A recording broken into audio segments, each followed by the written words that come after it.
Right, morning everybody. It's 10 o'clock. I'm going to start. So this is the first time we've done this type of workshop for Black History Month. Last year, if you may remember that we did a conference, a whole day conference, and we had a very different format. We had focus groups being reported on that we did with students.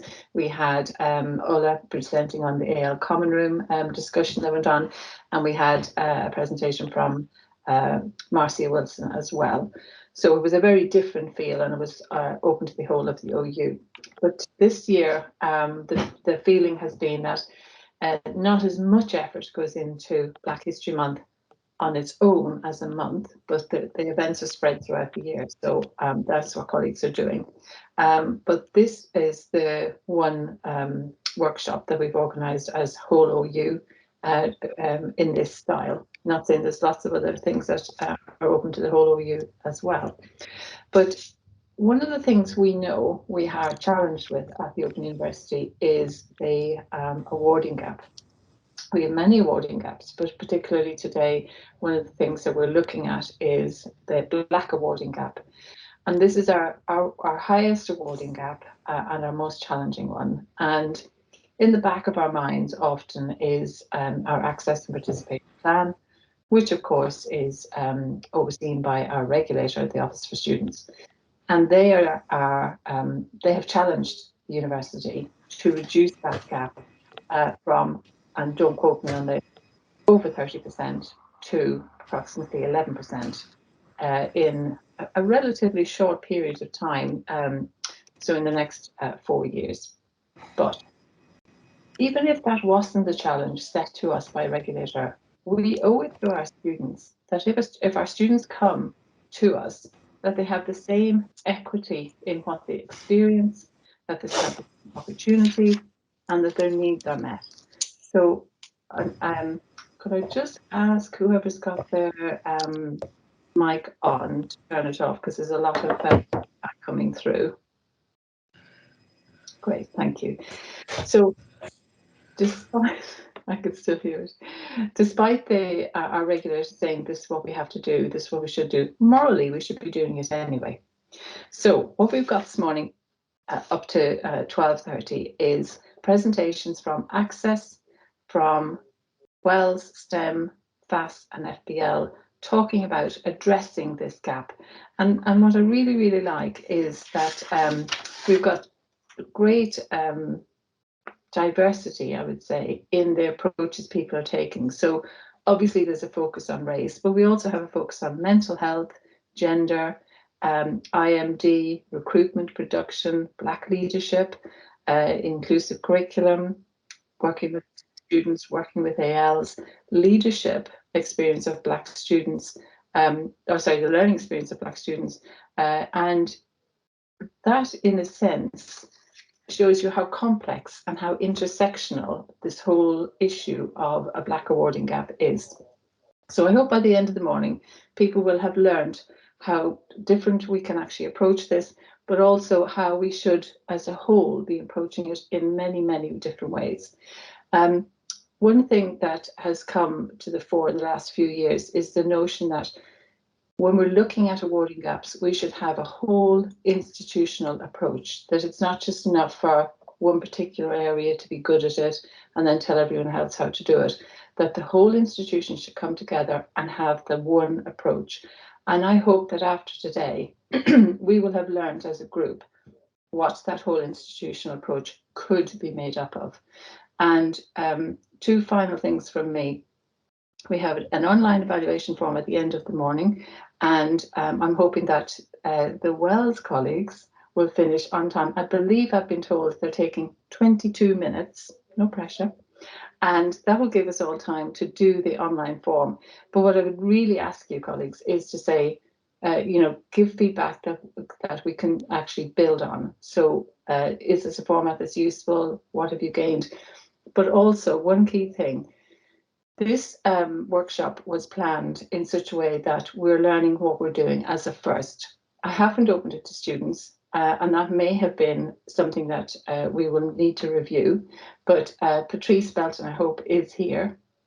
And Patrice and I are going to follow up afterwards with a view to including students in a similar workshop next year and working with students, because obviously the entire thing is about how we reduce the awarding gap for students. So we do need to hear, brilliant, thank you, Patrice. So we do need to include students, but as a first, I think it's useful for us to discuss it and see what we're doing and then build on it from there.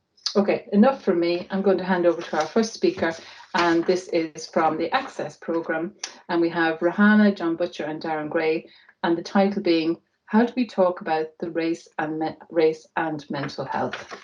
So, who's going to talk first? Would you like to take control? Welcome to you. We're absolutely delighted to be sharing our research as part of this Black History Month event. I think it's very important that we all think about how we might close the Black awarding gap. And what we have here is a piece of work which we've done with a group of our Access students. So these are students on Y032, our People, Work and Society Access module, a level 0 preparatory module which feeds students into undergraduate qualifications across WELS and FAS and FBL, and I think we've even had a few outliers going on into STEM as well. So touching upon everybody. We also acknowledge the funding that's gone into this, certainly through WELS and through the APS team, but also acknowledge the key role of the Task and Finish group that Rahana, who you'll meet in a minute, has been very involved with. So I will kick off. It's called How Do We Talk About Race and Mental Health? I'll then hand over to Rahana to take us through the personas we've developed, and our colleague Darren Gray will conclude with recommendations.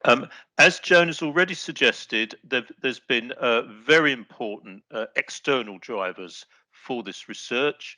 The Office for Students has rightly called out the sector on the persistent awarding gap between Black and white students. I'm afraid the OU is culpable in this issue as well. As colleagues around this session will know, the Access and Participation Plan is seeking to address that. But also in the same period, there's been much interest in the sector around students' mental well-being, exacerbated, of course, by the pandemic.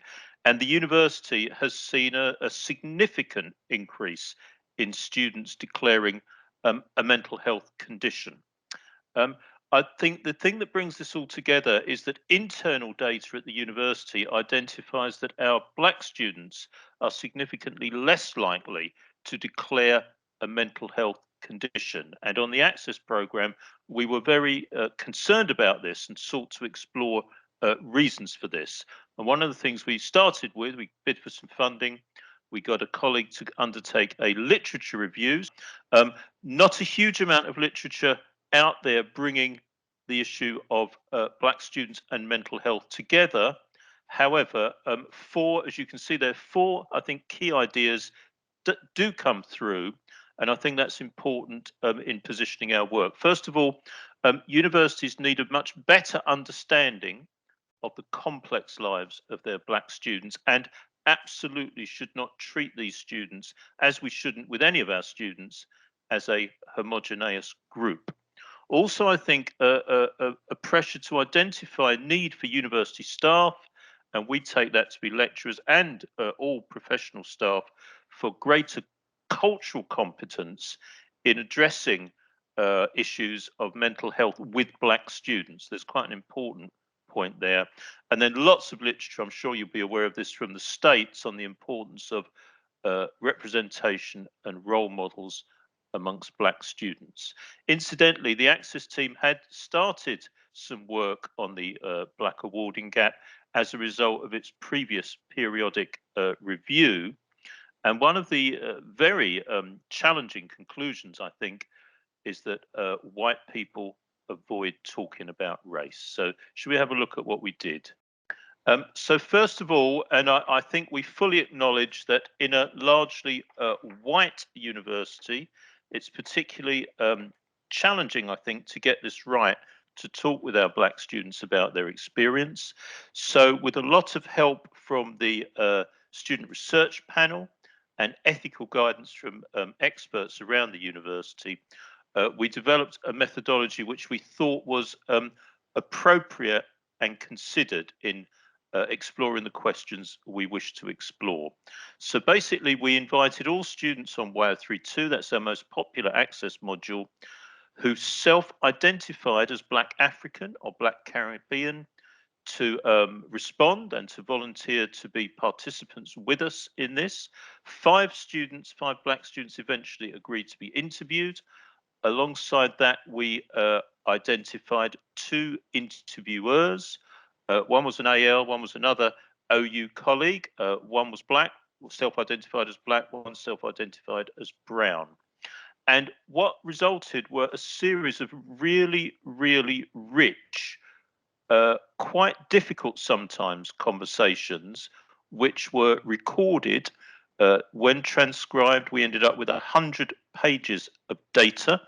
The research team analysed the data through a series of themes. We validated these in consultation with our interviewers and our student participants.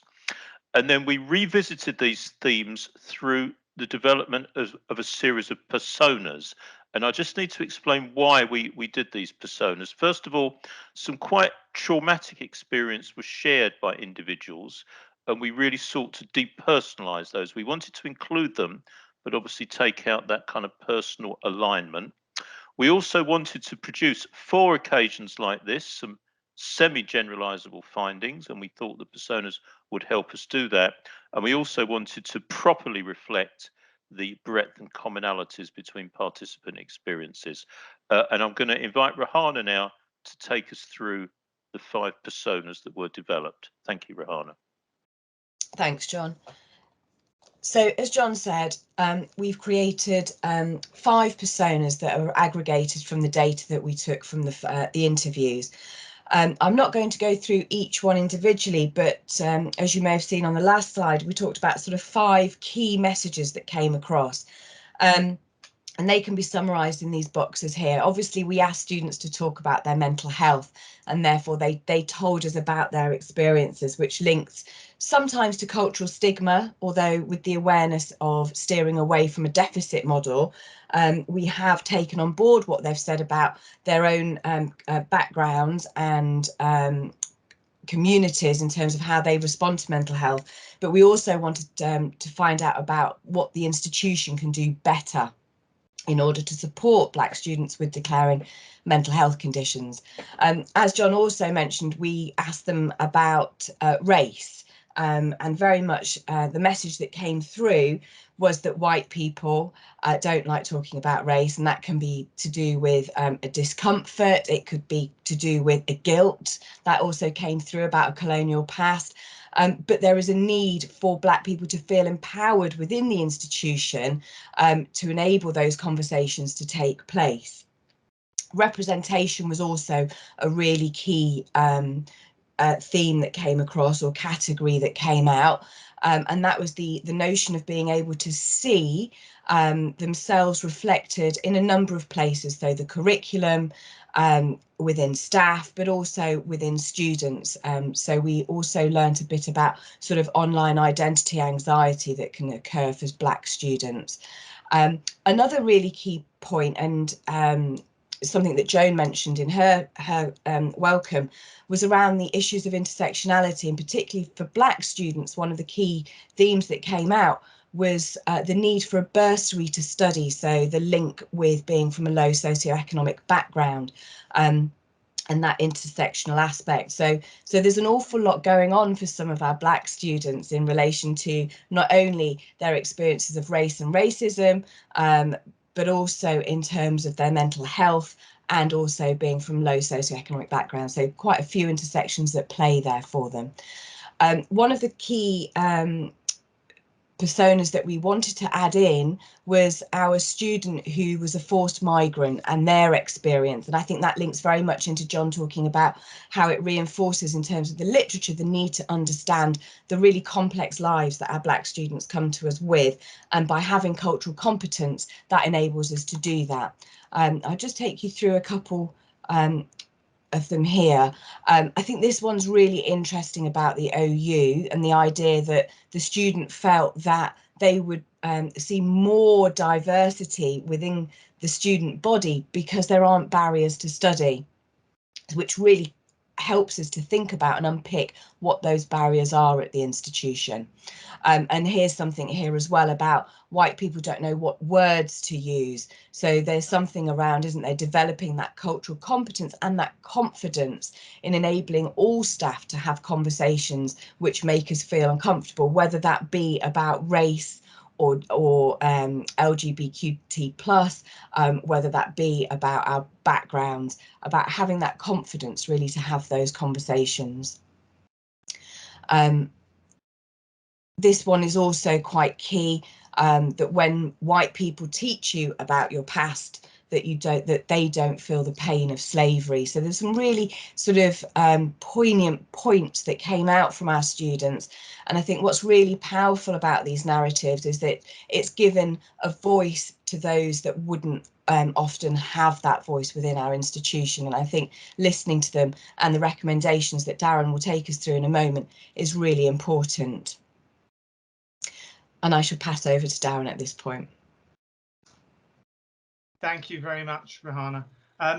Rahana's covered quite a lot of the areas that will come up in recommendations, so it's we'll just stick on this orange slide, but just a few things to think of. In terms of general mental health, we need to make sure in terms of our communications to students, both at the university level and more local level, indeed through tutors as well, that we make it clear to students the reason we need to know about them is so that we can help and tailor the services to help make them as successful as possible.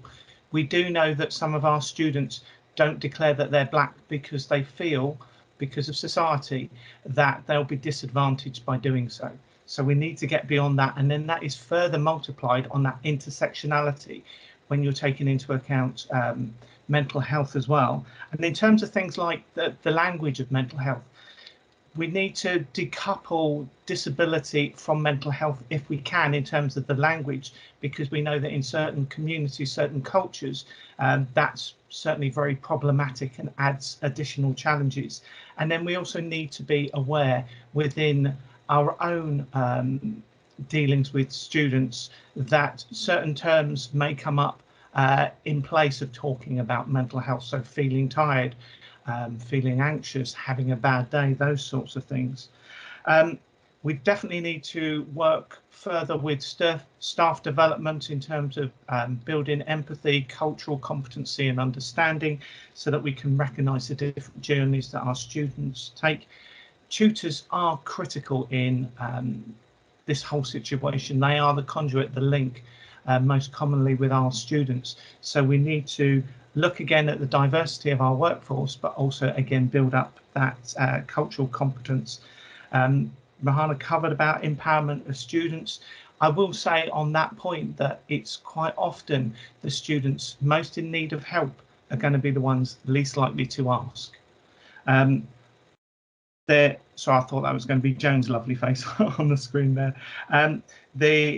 The hidden curriculum, the machinery, the systems, the structures that we have generally been devised 30, 40 years ago to fit an organisation created in the 70s and very much created on an Oxford-Cambridge model, setting high standards, working in a certain way for certain people.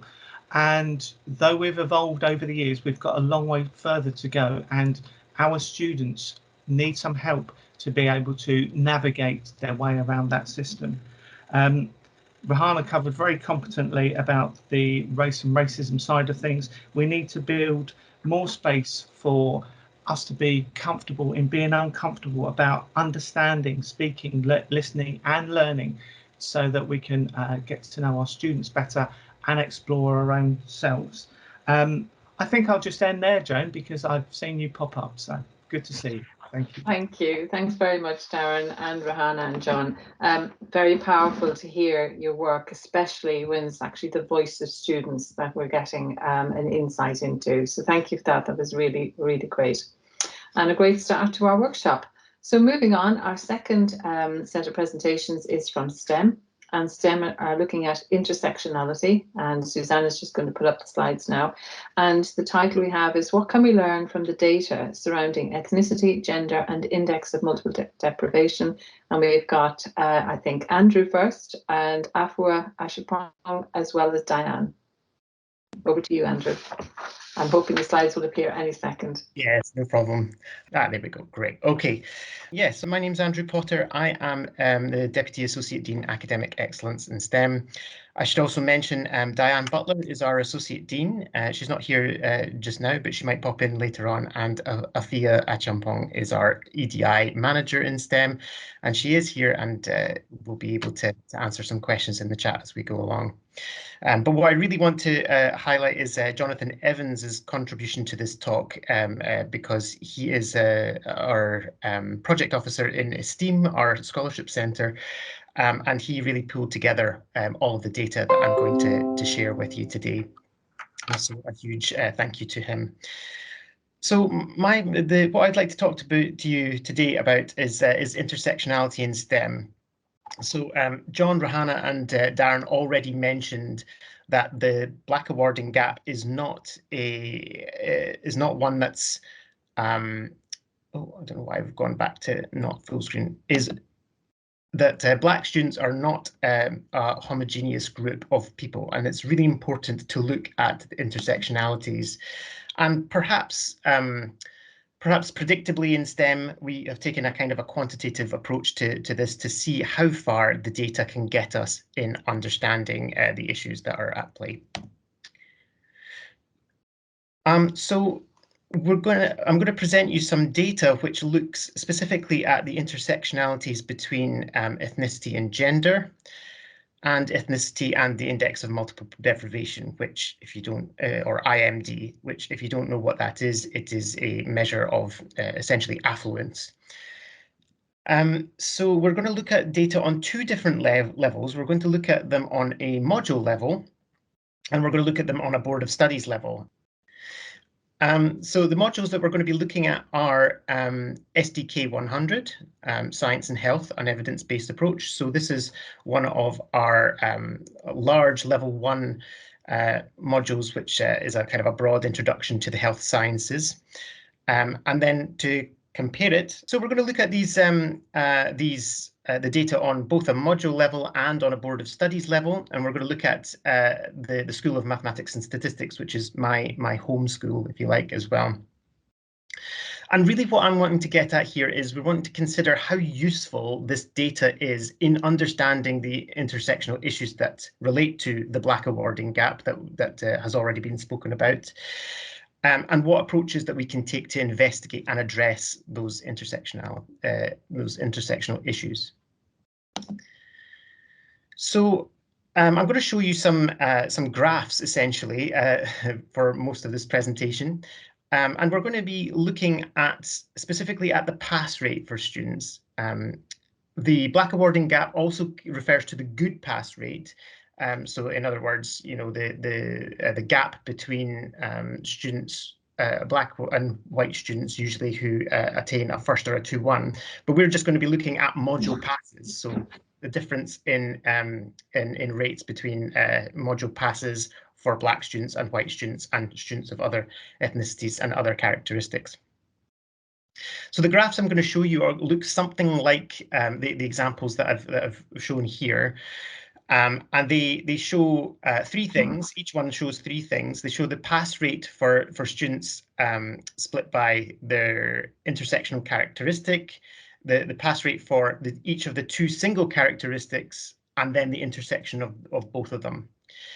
And this allows us to judge whether the combined characteristics confer a disadvantage or an advantage that's greater than that for each of the two individual characteristics. And what we'll call that an intersectional effect. So as an example here, I've got on the right hand side, we've got, if you imagine that the green triangle refers to one single characteristic pass rate, and the red dot considers another one, and the yellow cross is the intersection of those two characteristics. then you'd expect that the yellow cross would sit in between those two pass rates. You would expect that that there wouldn't be a kind of a double advantage or a double disadvantage to students, and the intersection of those two things would be in between them.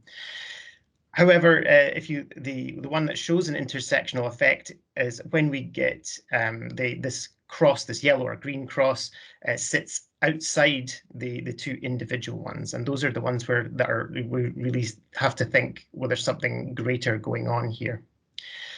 I've also provided the numbers as well, just to give a sense of scale, and some of the numbers are very small, so some of the data are omitted as well, just as a caveat. Okay, so here's the first one here, which is looking at the module STK 100, our Level 1 Health Sciences module, and we're looking at ethnicity and gender. And it takes a little while to kind of absorb what this graph is saying. So let's take it a little bit slowly.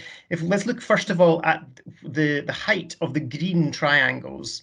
So those give the gender pass rate.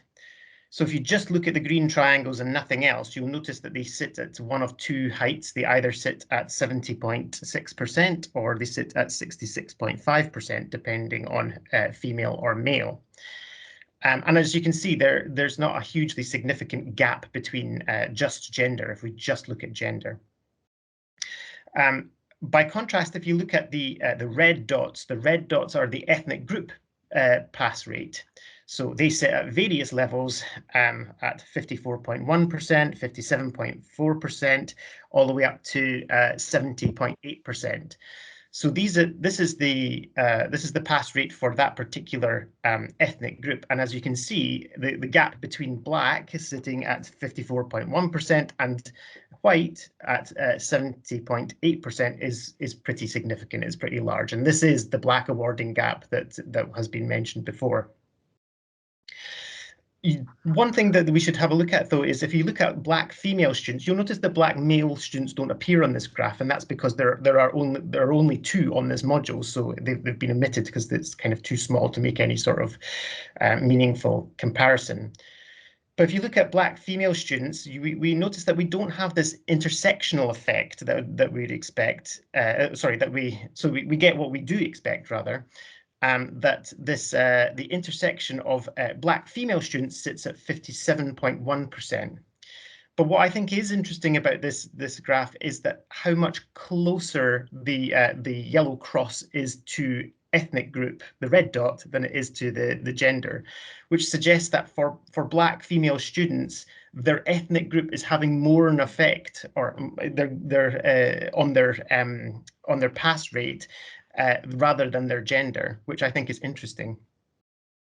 An interesting one as well here is that if you look at white female students, you'll notice that the yellow cross sits above both of the other two. It's very small, very high, very small above, but it does suggest that there is a double advantage for white female students, in that, so something about this module, perhaps the way it's written or the support that they get, is doubly advantaging white female students. Let's look at the same module, but this time we're looking at ethnicity and IMD, the Index of Multiple Deprivation. And the IMD data is split by quintiles. So the quintiles 1 and 2 are grouped together as being kind of the least affluent areas, and IMD 3, 4, and 5 are the most affluent areas, if you like. And this one I think is very interesting because, it really does show some intersectional effects. Again, we could have a look at just the green dots show you the gap that exists between the most affluent students and the least affluent students. And similarly, if you look at the red dots, you'll see that the gap between ethnic groups as well. But one thing that I think is very interesting about this is how much white students in the most affluent areas, or right on the far right of this, are doubly advantaged quite significantly. So being white and affluent means that your likelihood of passing this module is more than just being white or just being affluent, which I think is interesting. And that is an advantage that is not conferred to Black students. Black affluent students are much more affected by their ethnic group in some sense. So something's really is happening there. Similarly, Black students who are from the least affluent areas are also have this very small intersectional effect where this cross is lying below where you would expect. Let's have a look at another module. This is SK299, Human Biology. And again, we'll look at ethnicity and gender. And if you remember, we didn't really see any intersectional effects at level 1. These students, by the time they get to level 2, however, we are starting to see some intersectional effects, especially for Black female students, where we have we can see that the intersection pass rate is lying below the pass rate for female students and the pass rate for Black students generally. So these Black female students are being doubly disadvantaged by something that's happening here in the module materials. Let's have a look at the same module. So this is again SK299, and looking at ethnicity and index of multiple deprivation. And I think this graph is really quite interesting because we have intersectional effects the other way in some sense for the least affluent Black students, and which I think is quite interesting. So what happened in this this cohort that meant that students who are from the poorest areas, Black students from the poorest areas, were actually really very much advantaged? Well, I'm not entirely sure, but I suspect that it could be to do with the fact that we moved to remote exams because of the pandemic, and perhaps that the move to remote exams was an advantage to those students. So that's certainly not a conclusion I'm drawing, but it's more a question to ask. Just in case you were wondering whether this is something that these numbers were pretty small, pretty low that we were looking at before. So let's look at this is a board of studies level, so much larger numbers of students at another end of the faculty. This is looking at the School of Mathematics and Statistics, where I come from. And this is kind of the aggregated data for all the modules that sit within the Board of Studies for Maths and Stats. And I think it's really kind of really shows a very interesting intersectional effect specifically for Black male students. That for Black male students, they're significantly disadvantaged over well, anyone else really. So that means that they perform worse than you'd expect for their gender and worse than you'd expect for the ethnic group. So something is really there's a question there to be asked about what can we be doing to support our Black male students a little bit better. On the other side of this graph, you can see that for some reason white female students are particularly advantaged by whatever it is that we do in maths and stats, whatever it is we do in our modules or in our student support. They are benefiting more than you would expect for white students generally, and for female students generally. So lots of interesting questions to be asked from here. So really what I wanted to get from this and to show you with these graphs is, I mean, I'm not trying to conclude anything concrete here, because as we know, hiding behind these data are very highly complex issues that we can't solve by just looking at the numbers alone. These are individual students with individual circumstances and needs that can't be solved by just looking at the data. However, it does help us to focus our efforts and research teams, and especially on asking, what questions should we be asking in these places, and whom should we be asking? So some of the things that we're doing in the faculty to try and address some of these challenges and how we are using the data to focus efforts are in our Scholarship of Teaching and Learning through Esteem, our scholarship centre. So we have two projects underway, which specifically look at the School of Life, Health and Chemical Sciences, which is LHCS here, which is where those two modules that we looked at come from. So we have one on understanding awarding gaps for disabled and Black LHCS students at level 1 by Carol Midgley and Jane Laughlin.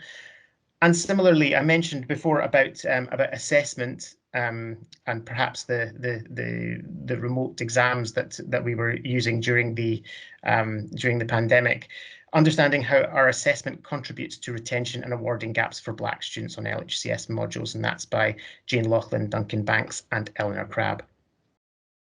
Some other initiatives that we're doing, we are currently underway looking at the STEM Inclusive Curriculum project, which is looking at a broad range of our modules and using the Inclusive Curriculum tool to make sure that all these intersectional issues that we've mentioned, that everyone feels that they are included and reflected in the module materials.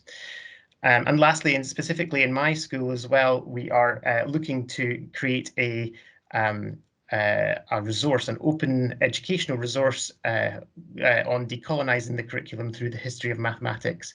So again, looking at the underrepresented groups in mathematics from history and really trying to bring those to the fore.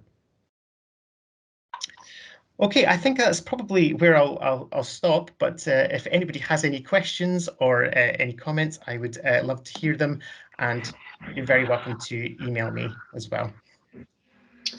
Thank you, Andrew. You've done fantastic time-wise, especially with the technical issues you had at the beginning. That's been fascinating. If anybody does have any questions for Andrew, please do put up your hand. But one of the things that I think has been a surprise to a lot of people, Andrew, and you've just highlighted it, is this notion that remote exams seem to have helped Black students. We don't know why, and it sounds like it's something that we need to explore. Do you have any views on that? Yeah, I agree. I think we need to be careful in not making too many generalizations about who is benefiting and who's not. It could be that it can be very much changed by school, by module.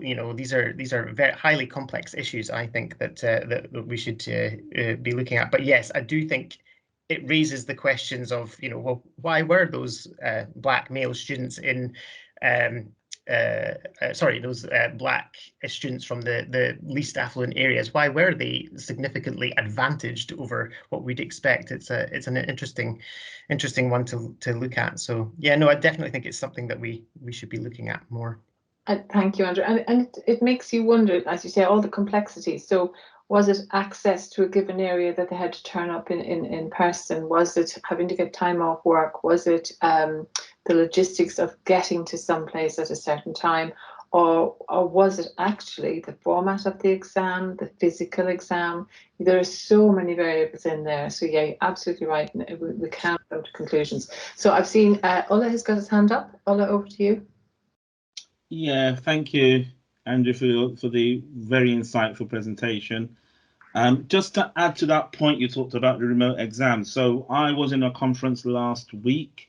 Darren Gray was with me, Michelle Pride was with me. I think you were there. I can't remember what the name of the conference was, but in the breakout rooms, I was speaking to an academic from Huddersfield University, and they found the same findings you found regarding the remote exams and how was that. So there is, you have to take that kind of on a, not to say that with a pinch of salt, there seems to be that is becoming a point that needs to be looked at. And one of the things I think that we don't do well at the OU is inclusive assessment practices.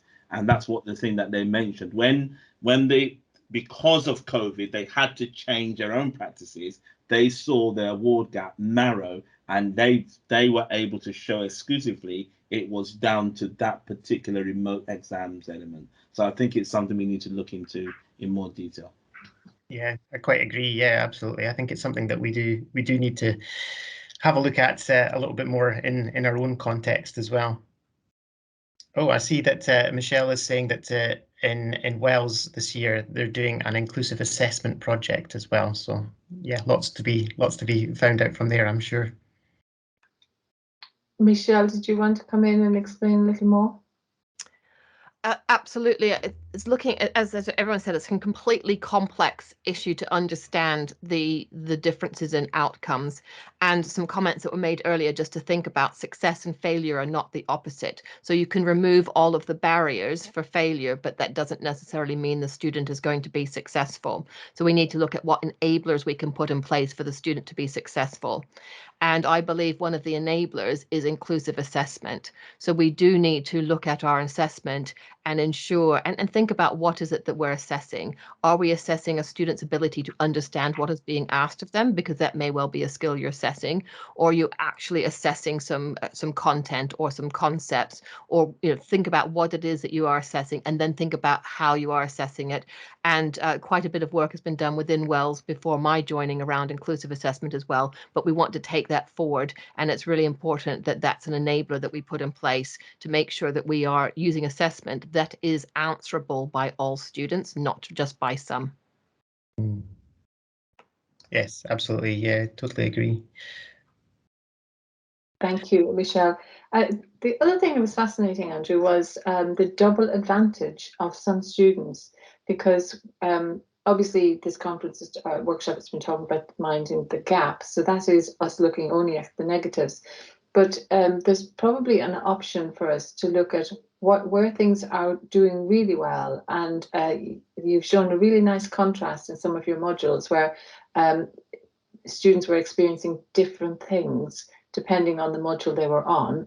But also, of course, the other variable is the cohort. So every time you look at a group of students, it's a different cohort and it's a different makeup within that cohort.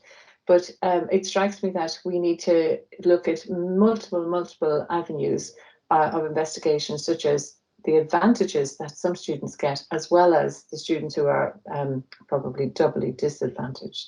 Yes, so. I was wondering about this as well, the double advantage there, and I think I wonder whether it comes down to who do we envisage in our head as being a typical student on our module, because actually for some of these life, health, and chemical sciences modules where the vast majority of the students are white female students, perhaps the curriculum is designed, or the materials are designed with that particular student in mind, and that's how they get that double advantage.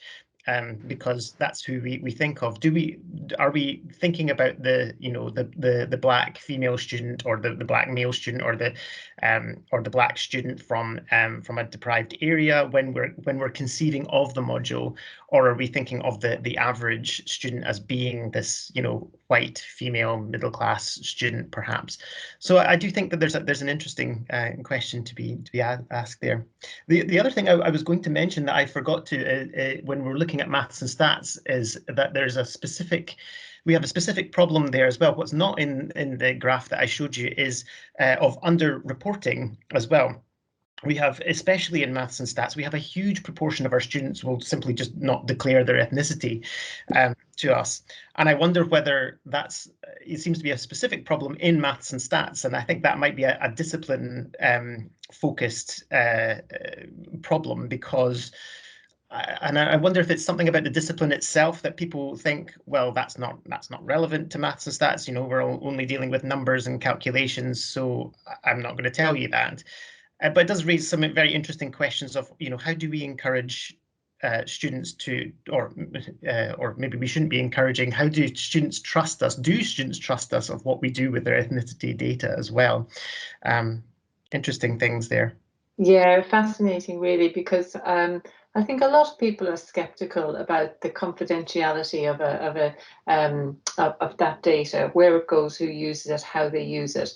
And I think you're right. I think you're spot on there that the OU needs to do a piece of work on engaging with students in an element of trust about them, because some students will come deliberately to the OU because they don't want to engage with other people, and they feel, as has been mentioned earlier, that there's more of a level playing field if they're not physically in a room with other people. And in a sense, it's almost like it's a perfect opportunity for us to make sure that although that might be their reason for coming to us, that in actual fact they would not be disadvantaged if they did declare many different issues around ethnicity and disadvantage. Okay, thank you, Andrew. You've been fabulous, great insights and great timing. So good to move on. And our next session is from FAS, and we have Karen Hagan, who's going to talk to us about a whole faculty approach, inclusive recruitment, production and delivery. Karen, over to you. Thank you. Hi there.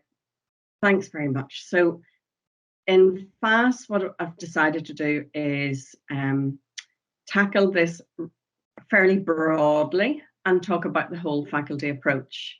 I'm presenting, but we have a team as well, so I'll talk a little bit more.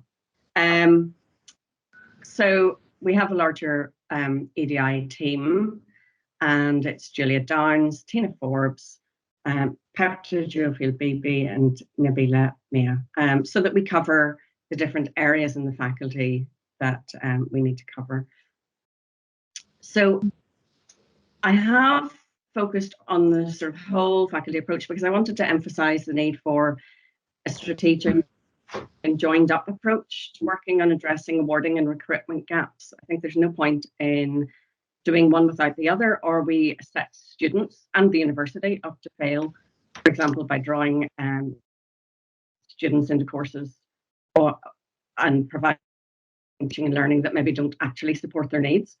So although awareness of the gaps has been developed over the last few years, we really are still wrangling, I think, with the early stages of understanding gaps.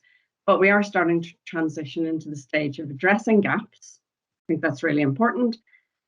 And obviously the time frame that the university wants to achieve some of this work, we need to get moving on that. And we can see that there has been some production of great curriculum and student support activities and in the projects that people have already been talking about. It was a rough roundup of the kind of things that are going on in FAS. There's actually even more going on that's a little bit out of date. I'm only going to talk about certain projects just to give that overview of how we're doing the joined up approach. So I've also added actually at each point a little discussion area just to stimulate discusussion or just say that we should be actually stimulating these discussions. I've added a question, but there's obviously lots of other questions that could be included there. So the first area that I wanted to cover was inclusive recruitment and what we're doing in FAS in that area. There's a specific project I'm working on with Listra Hagley-Dickinson and Petra Jewfield-Beebe. We're putting it through the scholarship route, but actually it's going to cost quite a lot, so we may have to pull in funding from other areas. And it's really to try to address, well, first recognise but address the Black, Asian and minority ethnic inquirer and recruitment gap in FAS, which is quite significant. In exploring, well, in doing a bit of a literature review-ish at the early stages, I looked at the APS plans in other universities and found that addressing a Black, Asian and minority ethnic inquirer and recruitment gap was not an objective. So in the other universities, there wasn't a significant overall gap. The OU is actually quite marked in comparison. Within the figures, though, there were a number of nuances.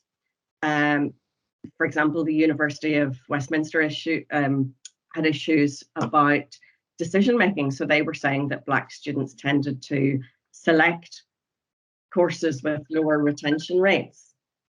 And obviously that issue of whether they're selecting needs to be unpicked a little bit. There were quite a few other nuances around intersections of age, etc. Interestingly, I didn't see much about intersection of mental health, so really good to hear about the access group work earlier. And somebody talking as well about the ethnicity indicators, and that's a problem for this project because we can't identify ethnicity of inquirers in the OU, and UCAS doesn't as well, so we don't ask that question. But also what was really interesting was the number of actions and innovations that have been developed by other universities. So the other universities had particularly focused university websites for example, for Black students. They had mentoring schemes, which obviously we have some of this work going on as well. They prioritized recruitment activity in specific communities with higher numbers of Black, Asian or ethnic minority people. They were targeting in centres, for example, multicultural centres. They were developing unconscious bias training, recruitment of more ethnically diverse staff group, and obviously we're kind of working on those things too. But they were also targeting schools with advice, mentoring, taster days, and revision support that were actually focused on the groups that they wanted to recruit specifically. And they were working with other recruitment support bodies. There's organisations out there that partner with universities to improve opportunities for particular student populations. The fact that the OU isn't present on those sites sort of adds to the invisibility of the OU and perhaps to its relevance for Black students, for example.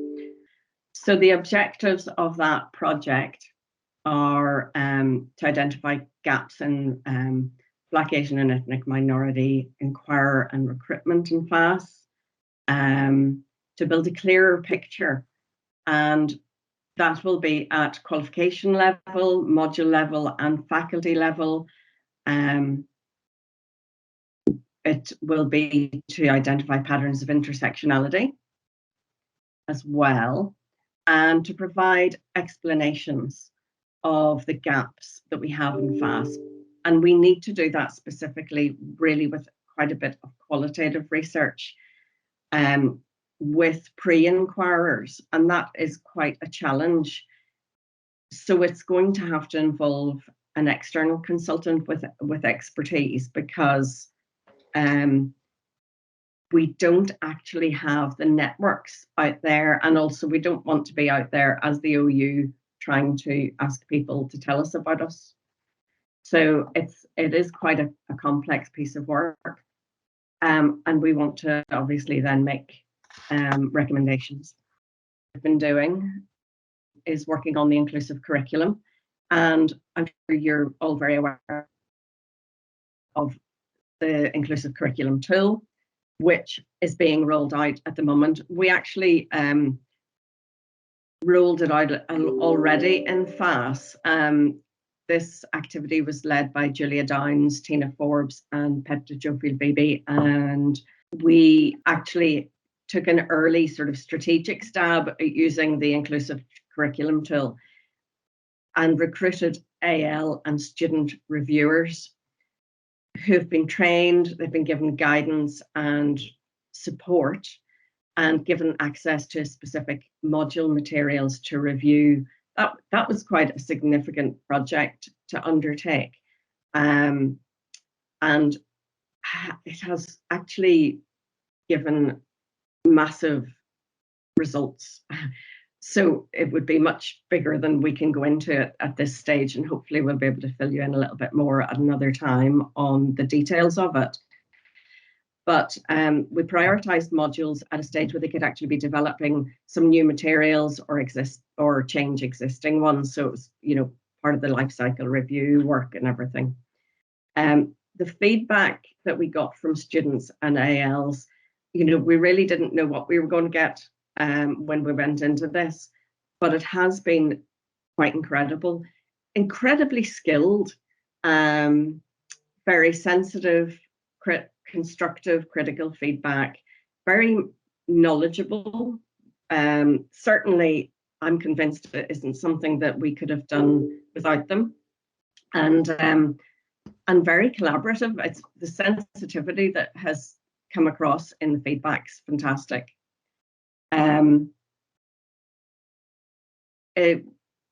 It also included, which I find particularly useful, identification of good practice, which is something we need to learn from, and a previous presenter talked about that.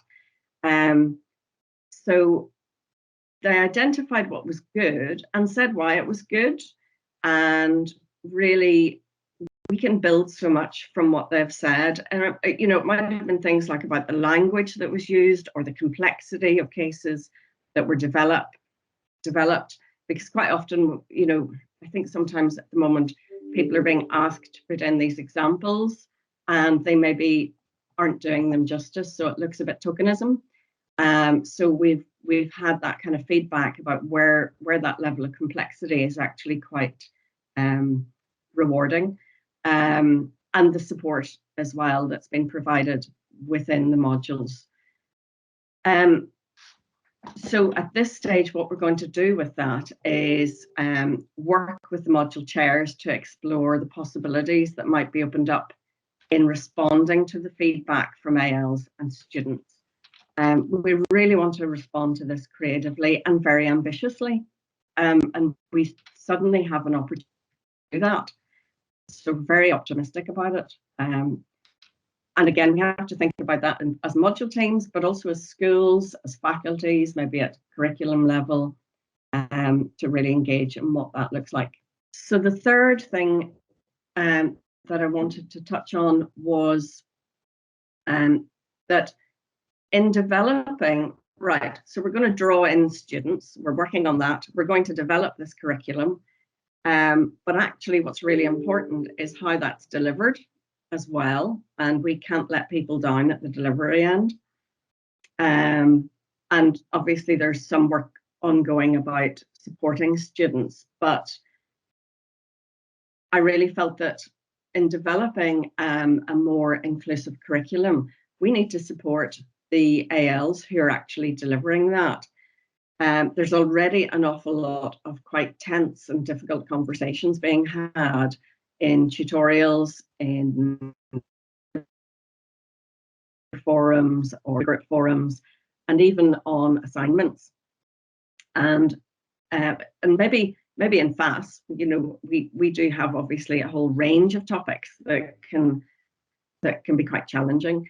And that is the same for other faculties, but I think we might be a little bit heavier loaded on that side. So it was very important to think about it. And we had a previous example, which was very useful to build on, which was when we developed in the School of Psychology and Counselling, over the last few years, we've actually developed a lot more counselling curriculum. And in developing that counselling curriculum, it meant that we had to think about how ALs were going to support students with very sensitive topics. So an AL called David Morrison, supported by a staff tutor called Stephen Robinson, developed a VLE kind of toolkit course that sits on Tutor Home at the moment, and it's called Teaching Sensitive Topics. And it is to support ALs who are teaching mainly in the psychology and counselling programme. So we built on that model to, at the moment, we're kind of coming to the end of producing a couple of these courses or toolkits. They are, when I say courses, they're not massive courses. They are more like toolkits kind of approach. So we're coming to the end of this. We're following the exact format of the Teaching Sensitive Topics course, which sits on Tutor Home, so that they all look the same and they'll all be quite easily navigable. And as you can see, we've got Andrew Kennedy in arts. I mean, the Teaching Sensitive Topics course was produced by an AL in psychology, but we wanted to kind of spread across the faculty. So we've got Andrew Kennedy from arts, who's producing a course on teaching contested topics. And that will be teaching skills for academic argument, critical and constructive thinking, and managing competing theories of knowledge, for example. So managing different views of current or historical situations, dealing with opinion and emotive talk. We've had quite a lot of debates on cluster forums that can get quite out of hand with different political views, for example, and some potentially, well, not potentially, some really abusive talk as well. So it's trying to help ALs get some advice on working on that. Wendy Milliken is from social sciences, and she's developing the Teaching Challenging Topics course, and that's teaching topics that address more the equality, diversity, and inclusion areas. So looking for perhaps at inclusive language, challenging and defending privilege, marginalization, and concepts like respect and belonging, because they're actually not, well, respect's a very complex topic, or concept rather.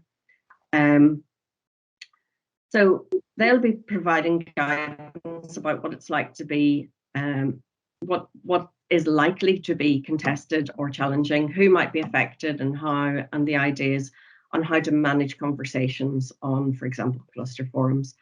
They'll provide links to resources, policies, and further opportunities to develop knowledge.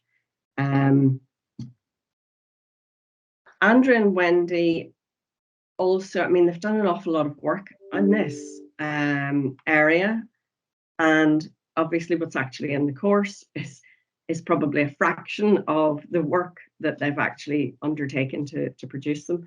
So I'm hoping that they will, and they're quite keen as well, that they'll make more use of the knowledge and expertise they've built up themselves in doing this.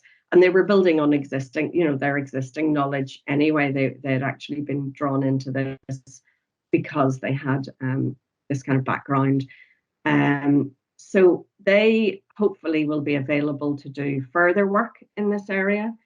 And we're also hoping that they'll be able to offer some staff development opportunities, for example. So there may be staff development opportunities for ALs that they can come along and support. Obviously, in the crazy AL contract and ultra world, that's quite complex. But the idea is that we have got a couple of people who are particularly skilled and knowledgeable about delivering inclusive curriculum.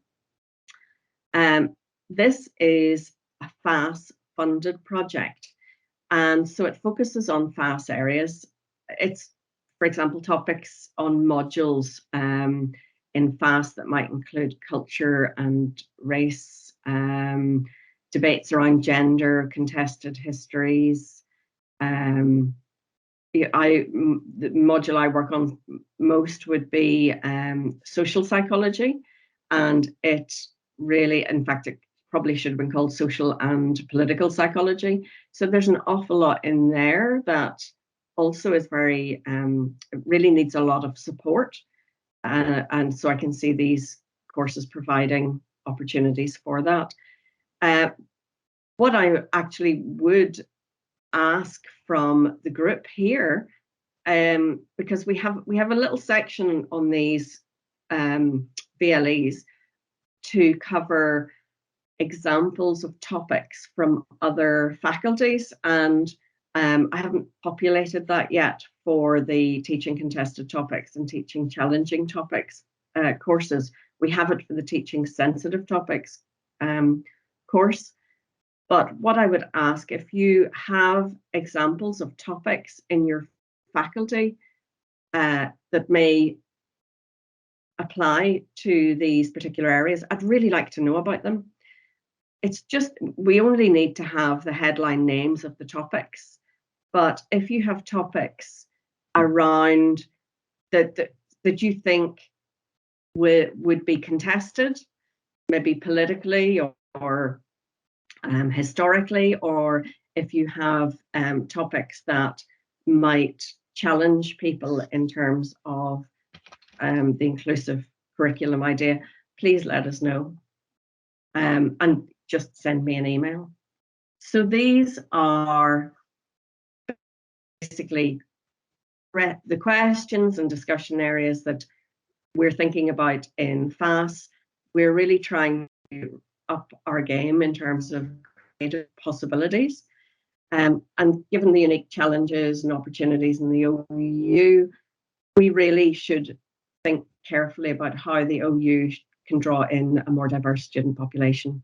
We need to think about how module teams, schools and faculties constructively engage in developing an inclusive curriculum, and also about how ALs might be supported to type a diverse and inclusive curriculum.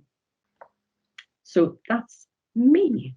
Thank you, Karen. That's fab. You did great despite the technical difficulties. I think we're going to be challenged all morning. You bring up some fascinating aspects there of the challenges we face. And colleagues, if you have questions, please do put up your hand. One thing that struck me was the notion that we clearly don't have enough staff from a Black or ethnic minority background, and then the few staff we do have aren't being seen by our students. And Patrice has popped into the chat a similar finding to what you reported, that only finding one AL in her time as a student that was from an ethnic background. So the thing is, you sort of think, well, we've talked about this for a while now, and it doesn't seem to be improving. But it strikes me that we need, as a university, to develop a reputation that we welcome students from a Black and Asian minority ethnic background, but also when they come to us that they thrive. And that's something that we're going to really, really have to work on. And we need to have the right staff and the right students. Okay, welcome back, colleagues. I hope you've found this morning inspirational, as I have already. And what I think is fascinating, especially because we talked about at the very beginning, this whole institution approach, that we've already been making connections with what each faculty is already doing. So our next exciting talk is from FBL, and I'm going to hand straight to Kristen. Thank you very much. I'm not going to do much talking because I want to leave as much time as possible for our three very interesting presentations. I think what we're trying to talk about today are some of the projects that we're working on to address the institutional barriers, and we've had quite a lot of discussion today about representation, and I think we're looking at representation and empowerment, and not only looking at the institutional barriers we have within the OU, but also thinking more broadly about societal barriers, and so hopefully we'll get some good thinking around those as a part of the presentations. So let me just, our first presentation is from Grace, Christine, and Charlotte. So I'm going to hand it over to you. Great, thank you very much. I think we're all here, so we can kick up with, I think we've got 5 minutes, haven't we? So we'll probably steam through this pretty quickly and then open for questions at the end.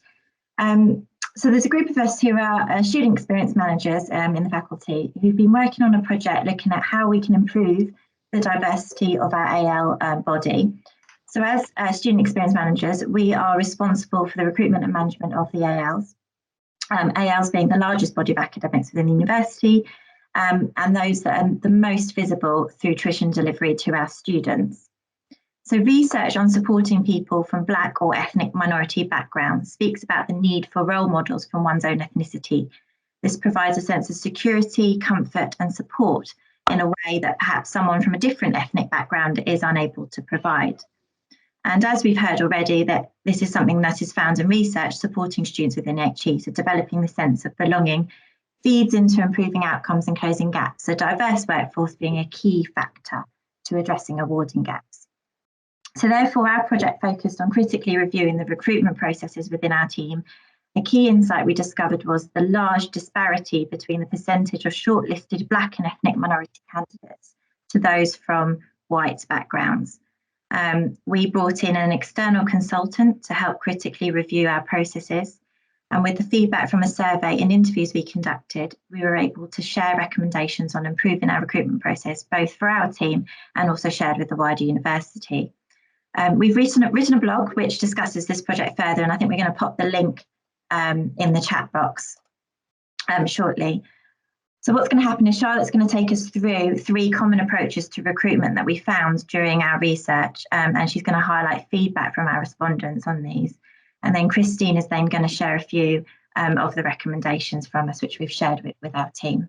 So if I then hand over to Charlotte. Thanks, Charlotte. Thank you very much, Grace, and thanks for listening to us. So as part of our research, we conducted interviews with ALs who identified as Black or minority ethnic to explore their perceptions of the recruitment process of ALs within the faculty.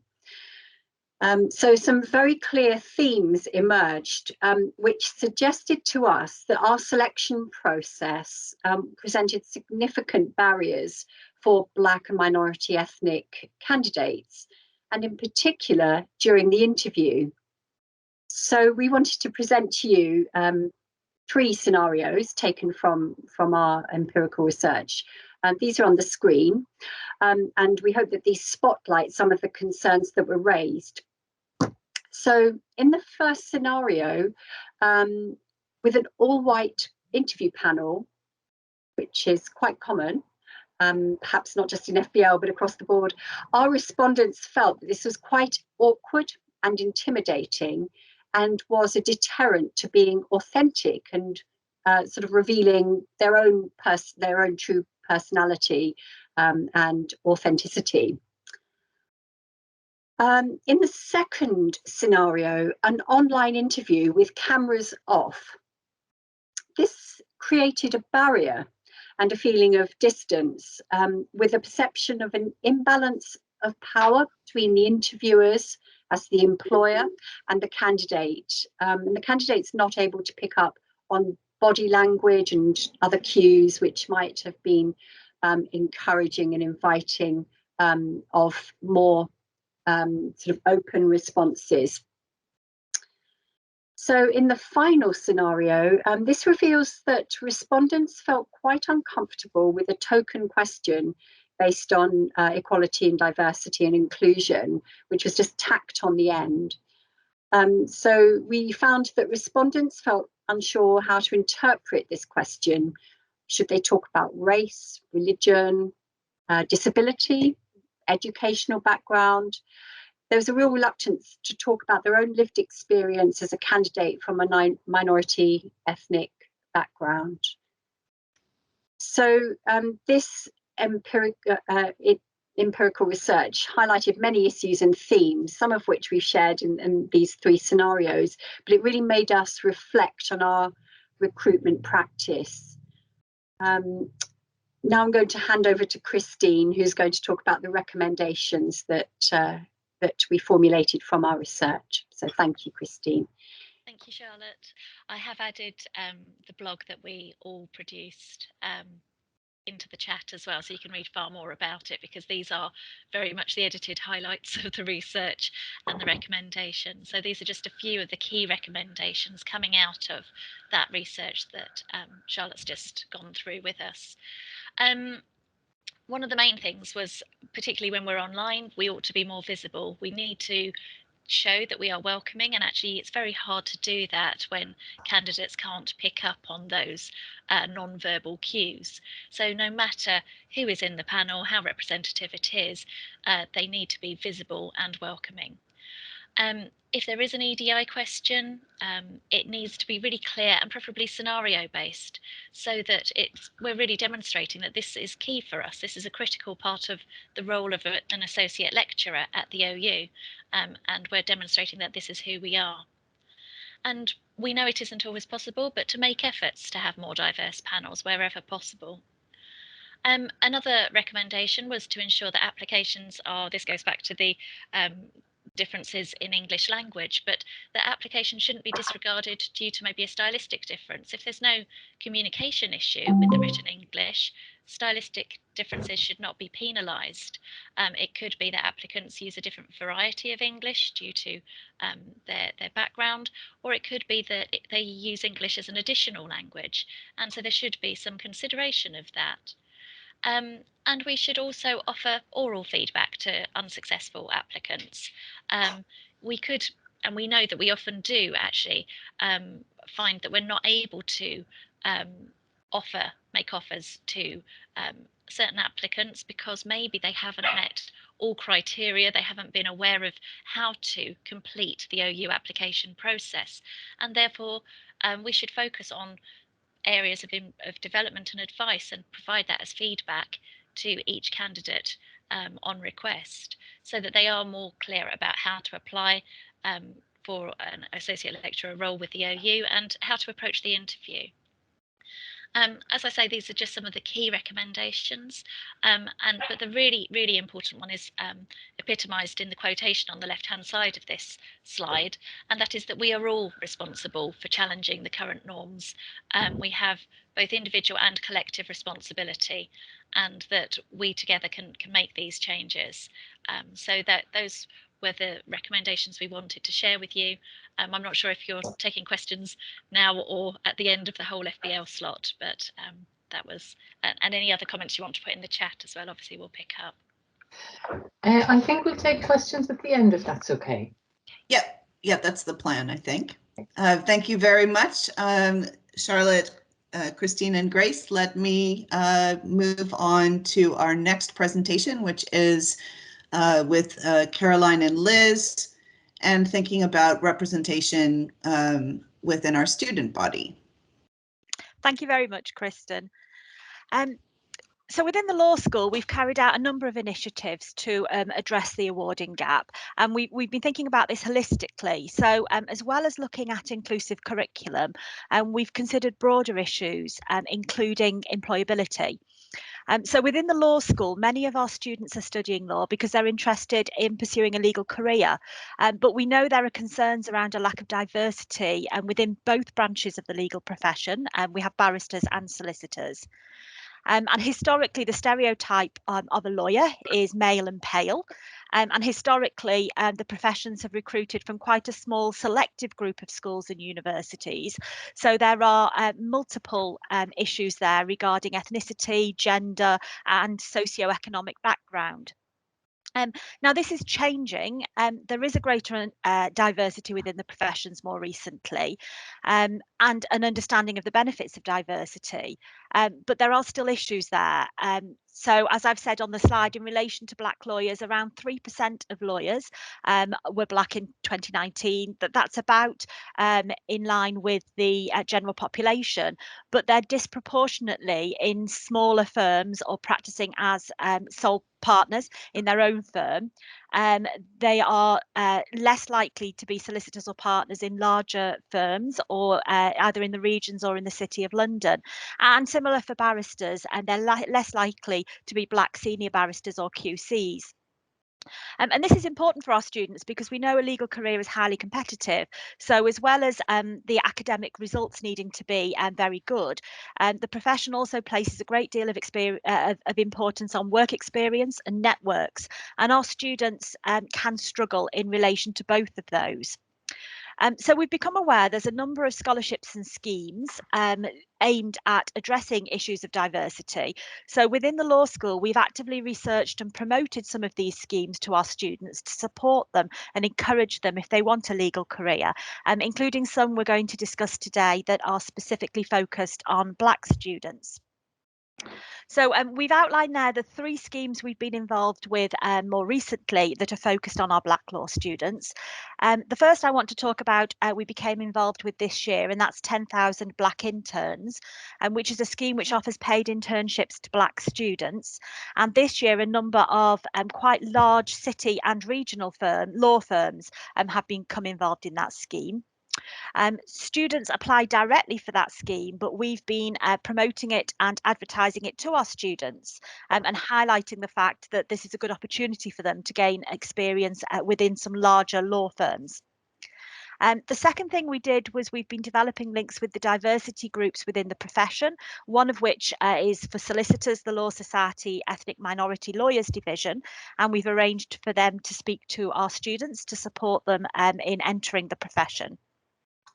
And then the third scheme we've been involved with is the Freshfield Stephen Lawrence Scholarship, which I think we've actually been involved with for about 8 or 9 years. And Caroline's going to talk about that scheme. So that scheme is run by Freshfields, which is one of the magic circle that is very large city law firms.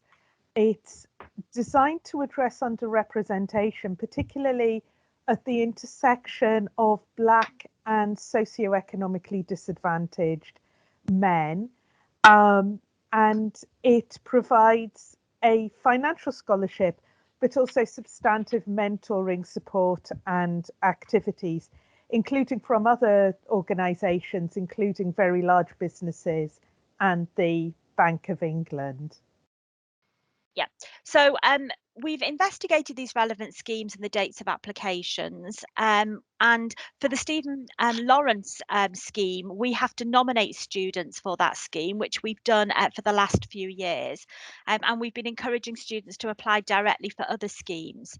And we've developed a really important link with the Careers and Employability Service, and they've offered a named careers advisor that students can contact for support and advice in writing their applications and CVs so that they present themselves in the best possible way.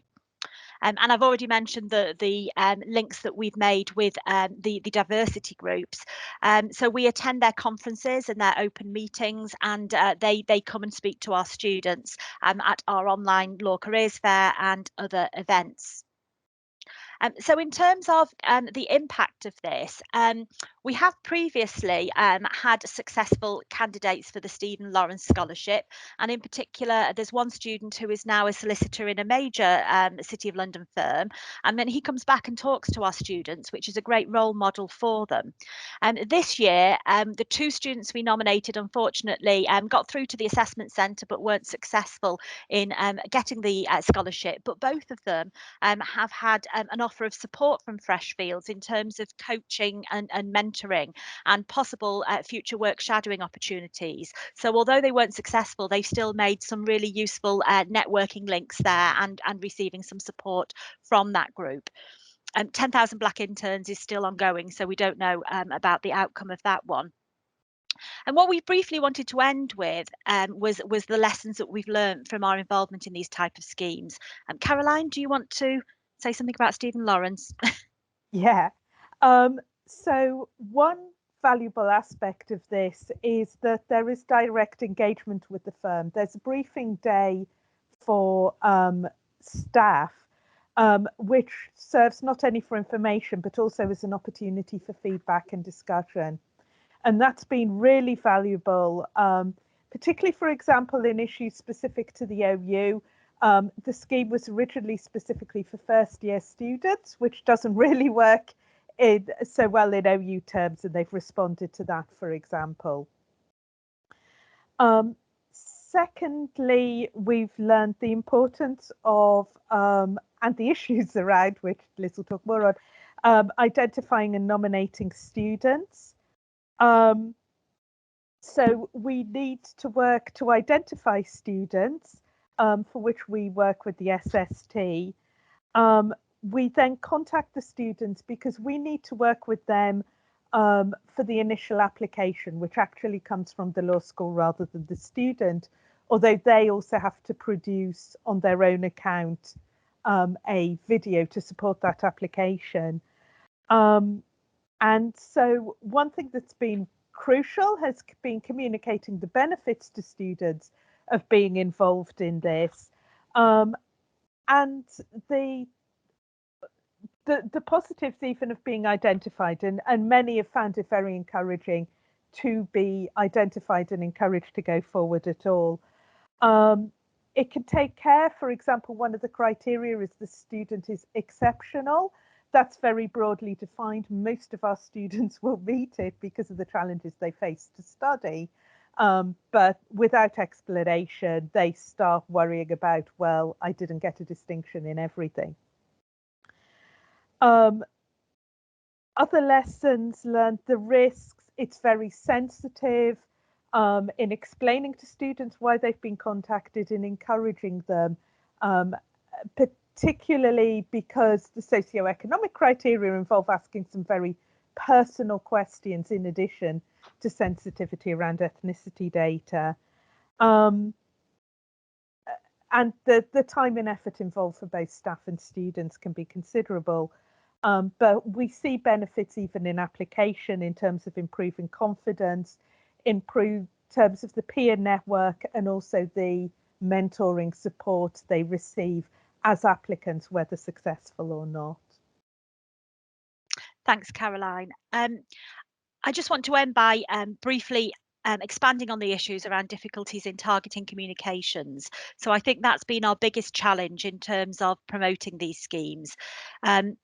The questions we've asked ourselves are, some of our students don't disclose ethnicity, and therefore, if we're targeting communications at students who have disclosed, we are missing some students. When we have targeted communication, we have had negative feedback from students who feel they're being unfairly sent emails and targeted around this.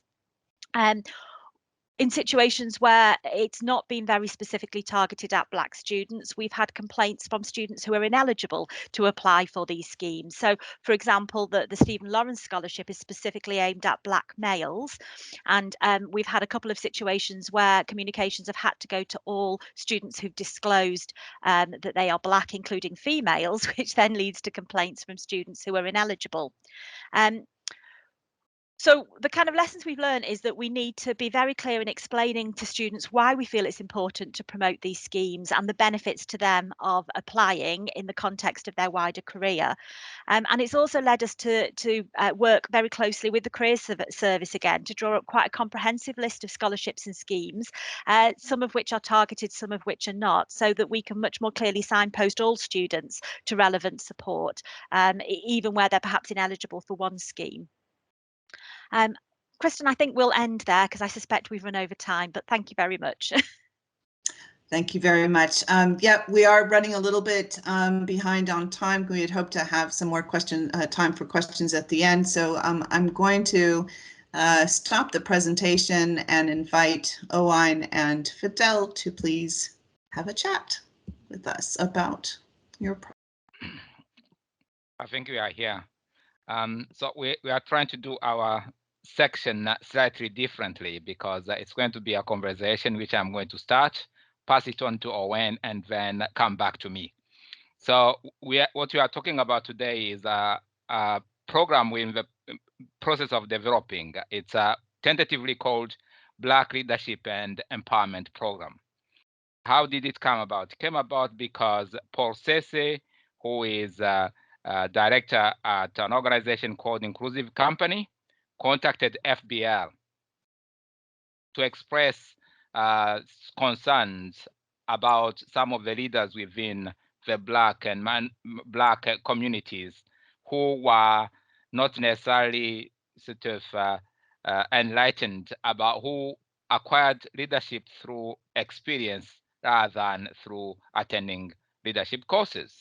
So he wanted the Open University to open up and give them an opportunity to learn and acquire potentially some credit, which could be transferred to a degree program. And as a result, obviously, we started talking about it and thinking about it. And now I'll go on to Owain, who will tell us what the program is about. And then I'll come back to tell you the support mechanisms we have in mind for this program. Thank you. Over to you, Owain.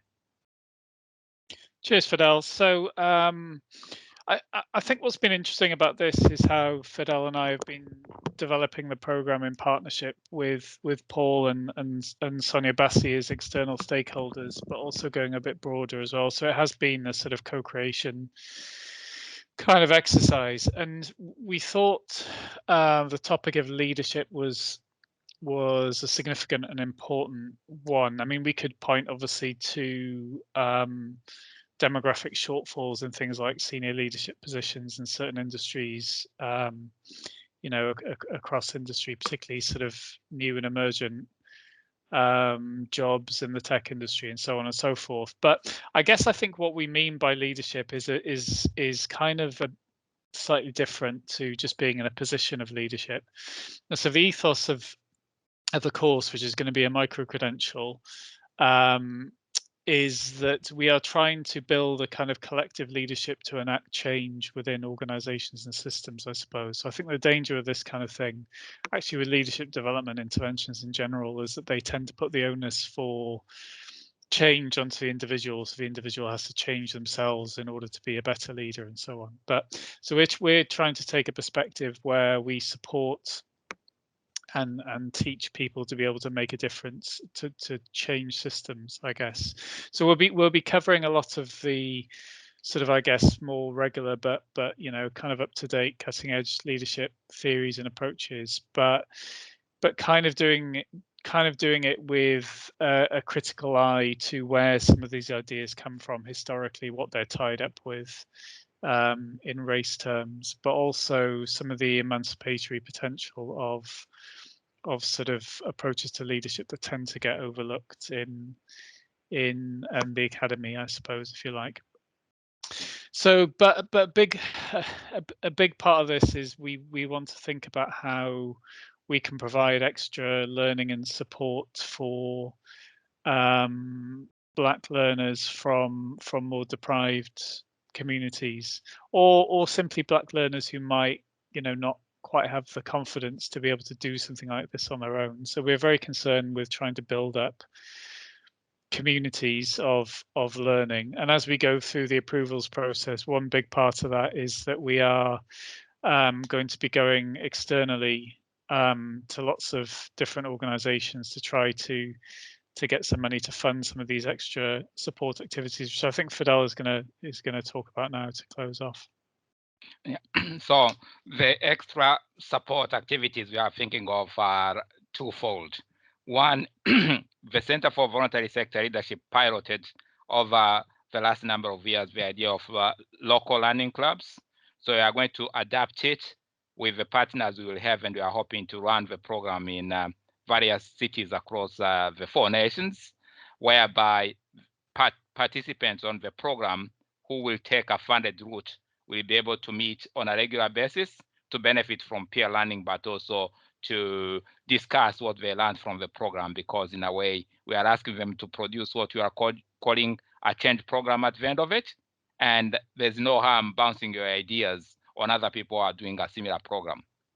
On the other hand, we are also hoping to have some mentoring program. I think it is a word which has come up a few times, whereby if one of the participants, for example, is an organization, they can shadow or be mentored by somebody within the organization who may have not only a leadership role in terms of being a leader, but also a leadership role in terms of management. So those are the 2 ideas we have in mind, and we are hoping that with a mentoring program as well as a learning club, will prepare those students who may not have necessarily been accustomed to traditional ways of teaching at the Open University to be able to learn and thrive. I think we'll stop here because we are conscious of the time. Thanks very much, both of you. So I guess we have just a few more minutes left on our session, and 3 very interesting topics that we've covered.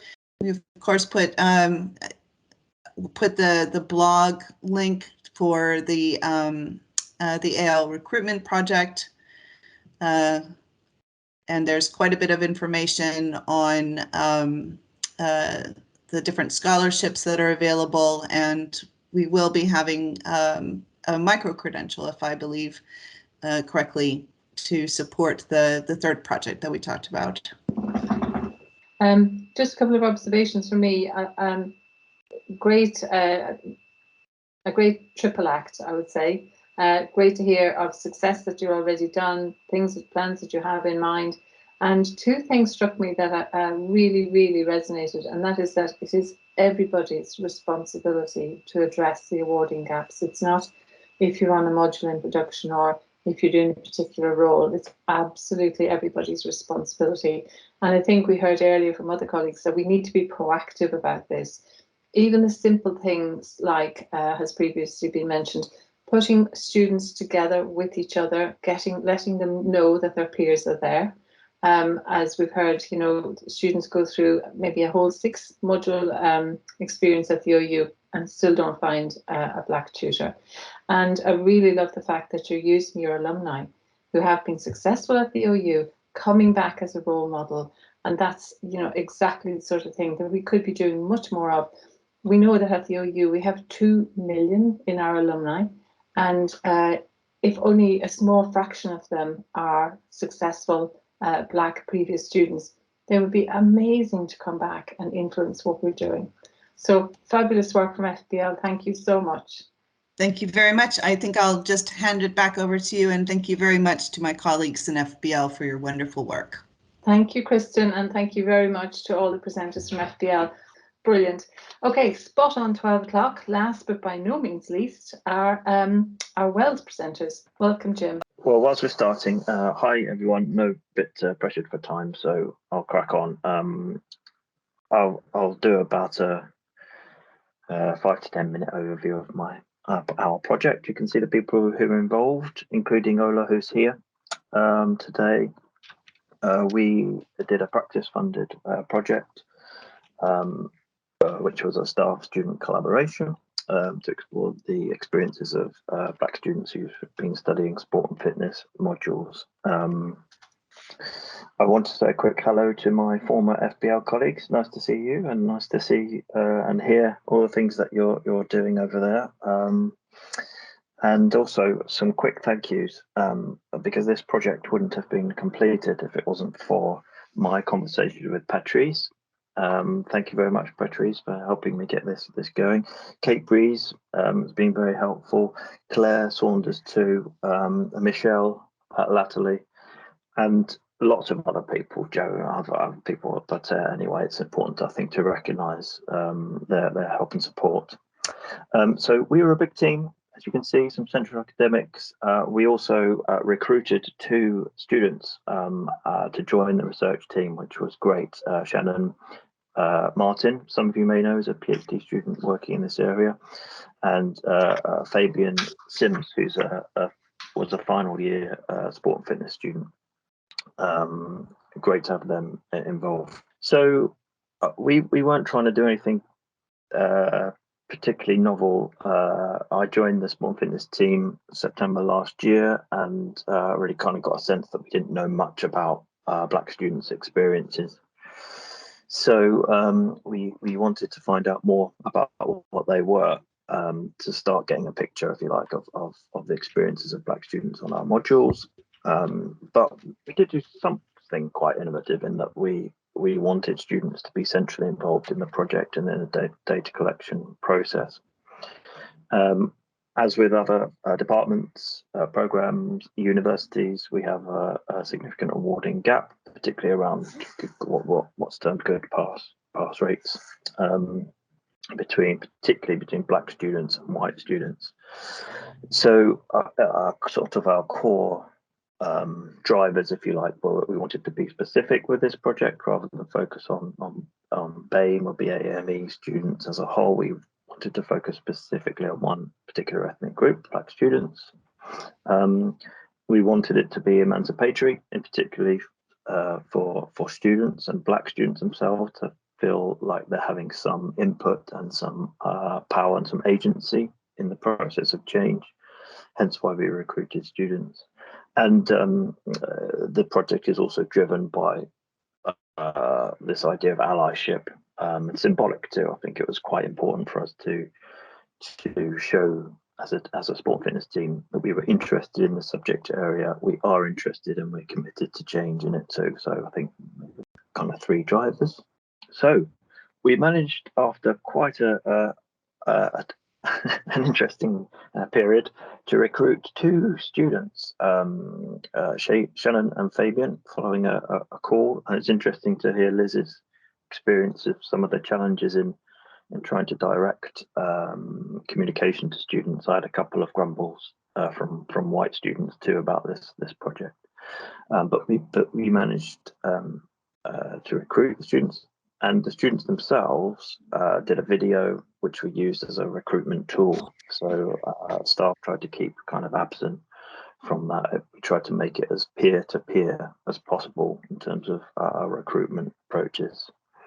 We managed to recruit about 15 black students who had done sport and fitness modules within the last 12 months, which, given the target group's about 95, we were quite pleased with that, really. And Shannon and Fabian facilitated, ran 2 online focus groups themselves.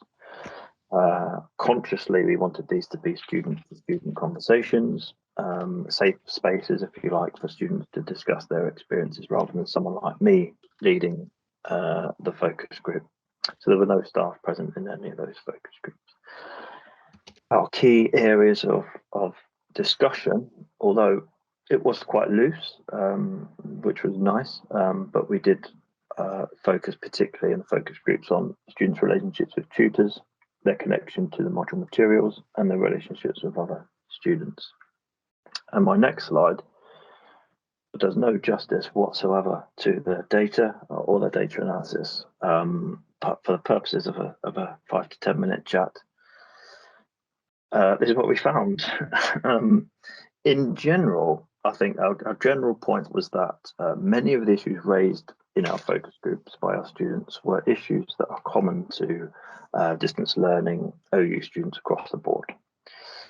So time pressures, external pressures, making it difficult to commit the necessary time to studies, varied experiences with tutors, and feelings of kind of isolation, and slightly feeling not quite that lack of confidence too. Now, all these are common experiences for many OU students. I think what our analysis found was that they seem to be felt more acutely for many black students, and in slightly different ways, which are often racialized, where other OU students, perhaps white OU students, don't experience them in quite the same way. And I guess that's our big takeaway finding, really. So I've got some issues that I've raised there in the slide. I think one thing, for example, is that is the variation in quality of tutors. Some of the black students are kind of saying other students are able to play the game and not manipulate their tutor, but work with their tutor to overcome kind of problems or issues and still get decent grades, whereas they felt they weren't able to do that as well, particularly with some tutors found harder to get with. And the bottom point, the peer support seemed to be a particular difficulty in accessing for the black students that were part of the focus groups. There were a couple of stories of students who had accidentally made contact with other OU students, not on their course, not on their modules, just kind of bumped in almost to another OU student, and they'd become a kind of buddy that they'd found really useful. But that was very accidentally. It wasn't done through any of what we might consider the more formal connections that the OU and modules would try to facilitate in terms of peer support. So it's really hard to know where to start with this type of stuff and what to do.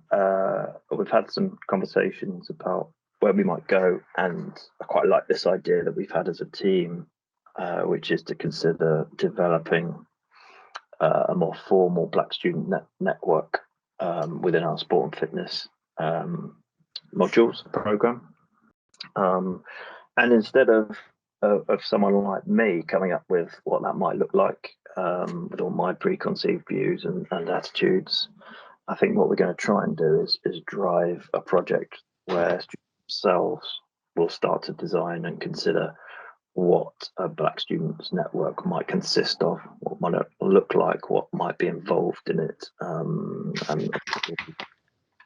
funding for the next this academic year, to help guide some students to come up with a plan of what that would look like, and that will involve some research with existing Black students to see what their needs or what their wishes might be in terms of a network like that.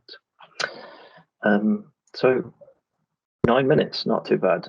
There's my email address if people are interested in having a chat with me. But thanks very much for giving me the chance to chat about our project. Thank you, Jim. Fascinating. I'm sure lots of people would like to talk, but we better move straight on to the next presentation. So Ola is next. Okay, so my presentation is regarding EDI in ECIS from an AL professional development standpoint of view. And so here's a timeline of how we have progressed from last academic year to where we are now. So as you can see, I started my role here as the role I am now talking about as a staff tutor in December. So the initial staff development session was before I came on board. Now that's progressed with the strategic point of view from Kate Breeze, who is my line manager and also associate head of school, that we looked at a long-term strategy of where staff development progressed into an element of an AL reference group, but also bespoke EDI training, which we're still developing on. So as you can see, we had the ECIS School of Assembly, which looked at EDI actions, which progressed into the ECIS AL workshop, EDI and Me were titled, which then brought out the expression of interest for the, we called it narrowing the awarding gap at the particular time. It then became closing, which we then had a planning group of 3 ALs, which then merged into 4 ALs with myself working together into producing this program for the workshop.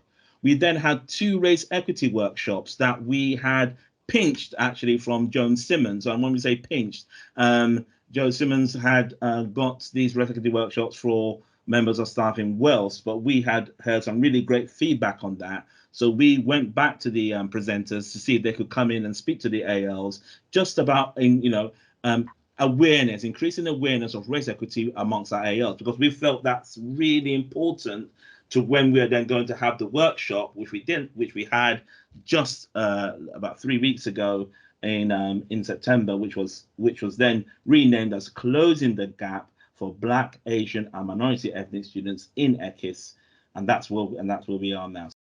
Okay, so going back just a little bit, so the ECIS online workshop, which happened in February this year, we looked at 5 key areas that we discussed with ALs, and we used Padlet as a platform where, as you can see, just a screenshot of some feedback comments we got from ALs, because we wanted this to be, again, it's been mentioned across the board, the responsibility of the awarding gap is ours.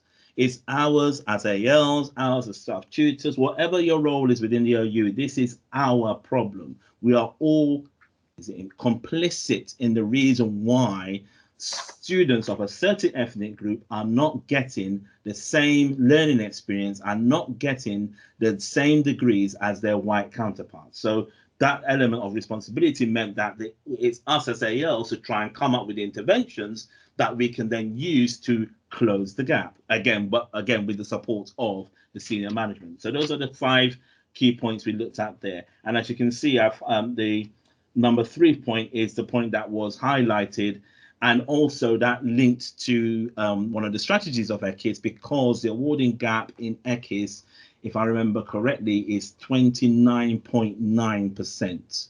And I think the OU-wide is 31.1%.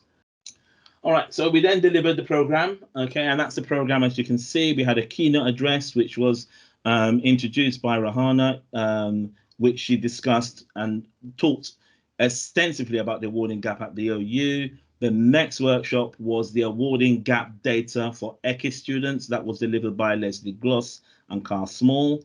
We then had Mel Green, who delivered her session on intersectionality in action, where she talked about her lived experience as a student. And she's a Black AL, so she delivered it from her perspective. We then had Claire Choke, who then delivered her session on the experiences of OU BAME students. And then finally, we had Anita Pilgrim, who delivered her session on how we can work with the global majority students from a critical perspective. Okay, so this is the initial feedback that we have now received from our AL colleagues. Okay, so that's the Padlet, okay, and these are the comments you can see for the reflections. So at the end of the workshop, we asked for ALs to reflect on the day, and and these are some of the comments that you can see there. Okay, I'm not going to read them out. Just have a quick look for about a minute, a minute and a half. I skimmed through. You can see some key comments made by ALs. Okay, and then these are a sample of the comments that came through the questionnaire that we had. So we had a Padlet for instant feedback, and also we actually had we also held the Padlet open for I think a week and a half after that. We then had the questionnaire that was sent to all the ALs who attended, and these are a sample of the comments, okay, from ALs.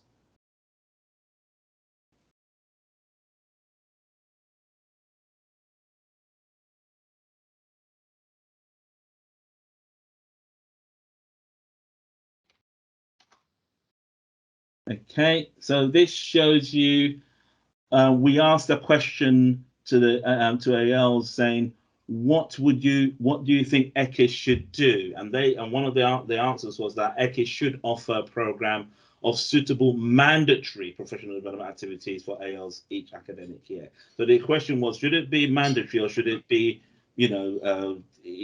voluntarily? And then 52% went for mandatory. Now, this is not Brexit, so we're not saying that this is something that the SMT should take as a norm, but it's that thing about point of ALs going, we need more training to help us with this issue. And that's the last of the sample of the questionnaires, okay, where the question was, please provide an example of how the workshop may impact on your role as an AL, and 25 respondents, which is 68%, answered that students is how this will affect them. That's the impact. It's all about the students. Thank you very much. Fabulous. Thank you for that, Ola. And I think we're on to the last presentation from Wales. Thanks, everyone. I'll be presenting with my colleague Miriam Hauk today on ongoing work in LAL, working towards closing the Black awarding gap, and we'll be focused on how we've customized and used the inclusive curriculum tool for change. And we'll just share some of the initial outcomes of this review and some challenges that have come up. To start with a bit of context, of course, it will come as no surprise that there is, of course, a completion gap. There's an awarding gap for Black students, which is really big, it's under 3 percentage points.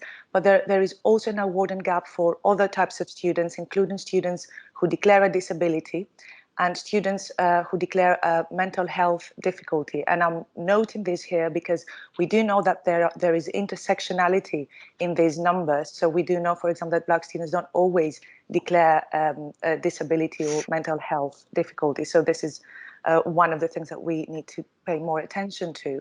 Yeah, we are trying to bring three strands together.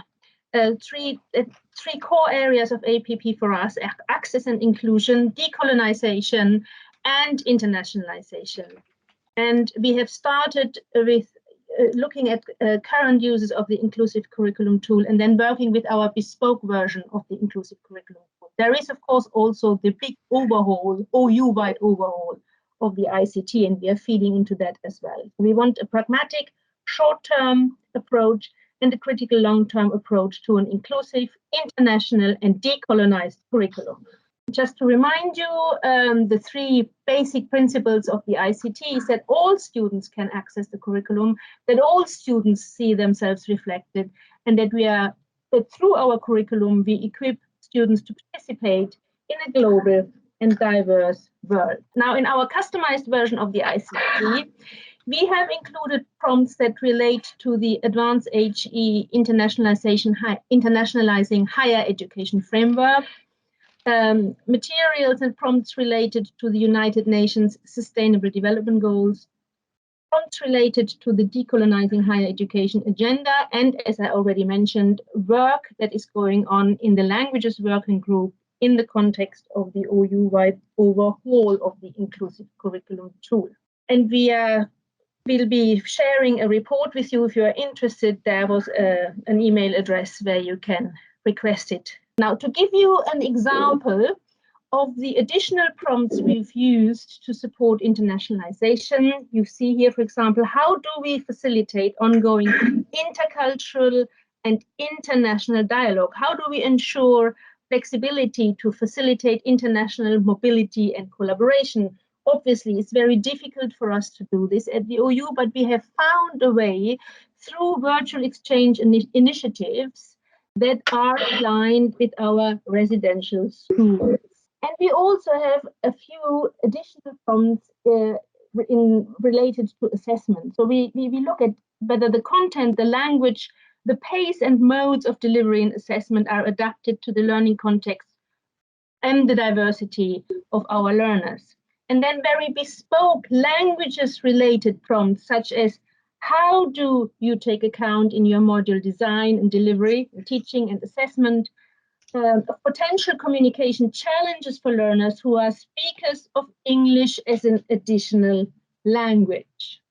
And on the basis of this bespoke version of the ICT, we have done our mapping exercise. Over to you, Corinna. Thank you. So we have mapped different types of modules, both in presentation and in production, as well as a short course, intercultural communication in the workplace, using a prompt as appropriate to presentation versus production. So what I will talk to you about in the 5 minutes that I've got remaining is kind of the insights, the initial outcomes of this project. So as you can see, this is the comments we got from on the spreadsheet on one of the prompts. Is there material from outside of the UK, USA, and Europe? And what is kind of common in the comments that we get is that the consultant identifies good practice, so which is good, of course, but also acknowledge good practice about the kind of diversity of examples that are included in the materials, but also highlights and indicates further scope for adding more examples and trying to represent different groups. The same is the case with a module in production, where again good practice is identified in the use, the balance, in the appropriate use of German and English, but more opportunities for drawing on the linguistic experience of students in different activities and specific activities and exercises is noted. Now, what we've been kind of noting as the two key takeaways from the kind of review that we've done so far are two main things. One is that, of course, as I know you all know by now, the use of the inclusive curriculum tool is a very dynamic and ongoing, not process, but framework that needs to be embedded at the level of production rather than kind of being a checklist that we use in presentation. And what we do notice is that we get consultants to identify scope for further improvement, but this is still at a very micro level, and it's still also at the level of the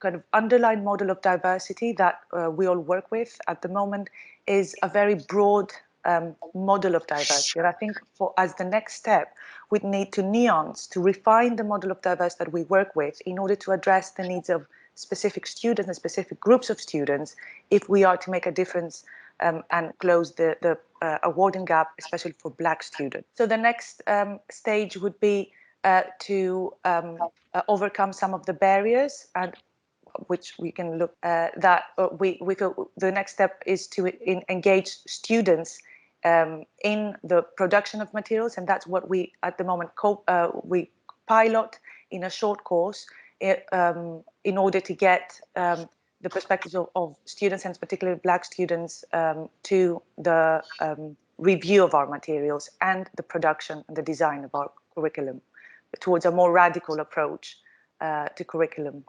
Thank you. Thank you, Miriam. Brilliant. Thank you so much. I knew the last slot was going to be tight.